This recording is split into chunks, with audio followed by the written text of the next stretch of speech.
নবী গো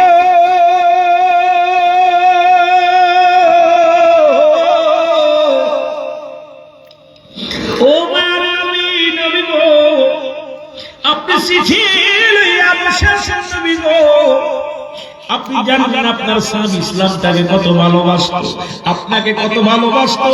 এই মুসলমান জিনা ব্যভিচার করে না, ইসলামের মধ্যে যারা ঢুকছে তারা ব্যভিচার করে না। ইয়া রাসূলুল্লাহ ইয়া হাবিবাল্লাহ, আপনার এই যুবকের চিঠির সব বিবরণ যখন জিবরিল আমিন রাসূলুল্লাহকে যখন দিলেন, আমার নবীজি চোখের পানি ছেড়ে দরদর করে পানি ছেড়ে কাঁদতে লাগলেন। নবী কয় জিবরিল কি শুনাইলা, কি শুনাইলা?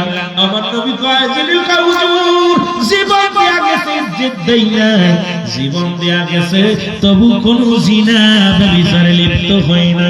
আর আমরা বেগানা নারী লয়ে অফিস চলে যায়, কোথায় হোস্টেলে চলে যায়।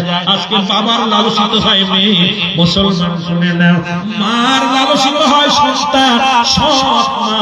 আপনারা দেখেছেন মুসলমান ওই গায়বান্দার জমিনে সন্তান সৎ ছেলে, বাবা মারা গেছে, সন্তান মা সর্বনাশ করেছে, বাবা সর্বনাশ করেছে, মা থাকতে বরগুনার জমিনে, বরগুনার জমিনে দেখেছি নিজের আপন মা আপন বাবা মেয়ের সঙ্গে অপকর্ম করেছে। হায়রে দুনিয়া কোথায় চলে গেল রে মুসলমান? আলামত কিয়ামতের আলামত, কিয়ামতের আলামত। ওই আগে জাহিলা জামানা শুনেছি অন্ধকার জামানা ছিল, তার চাইতে ভয়ঙ্কর জামানা আছে। ওই ফরিদপুর বোয়ালমারি দেখলাম ওই হাবিল কাবিল হত্যা করেছিল মুসলমান আদম আলাইহিস সালামের সন্তান। এখন দেখলাম ফরিদপুর এই কুমিল্লা মুসলমান ফরিদপুর জেলা বোয়ালমারি থানার অধীনে ভাই হইয়া বড় ভাই ছোট ভাইকে গুলি করে হত্যা করেছে শুধু সম্পদের জন্য। আজকে দুনিয়াটা কোথায় চলে গেছে রে মুসলমান? ভালোবাসা কোথায়? রাসূল বলছে ভালোবাসা খেলাপ, এই দুনিয়াটা পচা দুর্গন্ধ মরি, মানুষের চরিত্র কুকুরের চরিত্র। আমার নবী এমনি বলে না ভালোবাসা খেলাও।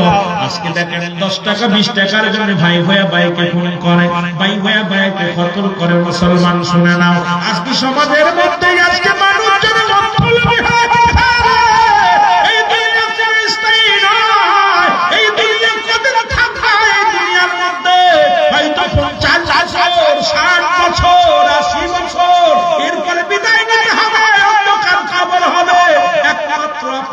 ঠিকানা আজকে দুনিয়ার মধ্যে, আজকে সম্পদের জন্য মানুষ মানুষকে হত্যা করা শুরু করছে। এই জন্য আমার নবী বলছে এই দুনিয়াটা পচা দুর্গন্ধ মরি। যেমন কুকুর মরি পাইলে খুশি হয়, সে জামানার মানুষগুলো সম্পদ পাইলে খুশি হয়। এটা হারাম উপায় আসুক আর হালাল উপায় আসুক, খালি দরকার সম্পদের সম্পদের। এই সম্পদ নিয়ে কবরে যাইতে পারবি না, এই সম্পদ নিয়ে দুনিয়ার মধ্যে মুসলমান কবরে যাওয়ার সম্ভব নয়। এই জন্য মুসলমান আমি বলে যাই তোমাদেরকে,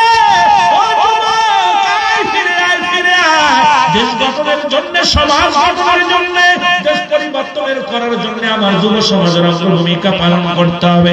জিনা ব্যভিচার বাদ দিয়ে মসজিদ আঁকড়ে ধরতে হবে, সততার দিকে আমাদের লক্ষ্য করতে হবে, তবেই সমাজ উন্নয়ন হবে। জোরে জোরে চিল্লায় বলেন ঠিক কিনা?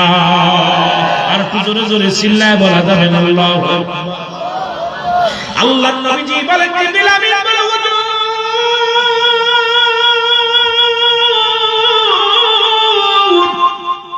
যে মহিলার নামে আপনার সাহাবী ইন্তেকাল করেছেন, ওই মেয়েটা মসজিদের পূর্ব পাশের বাড়িটা নবীজির সঙ্গে সঙ্গে চলে গেলেন।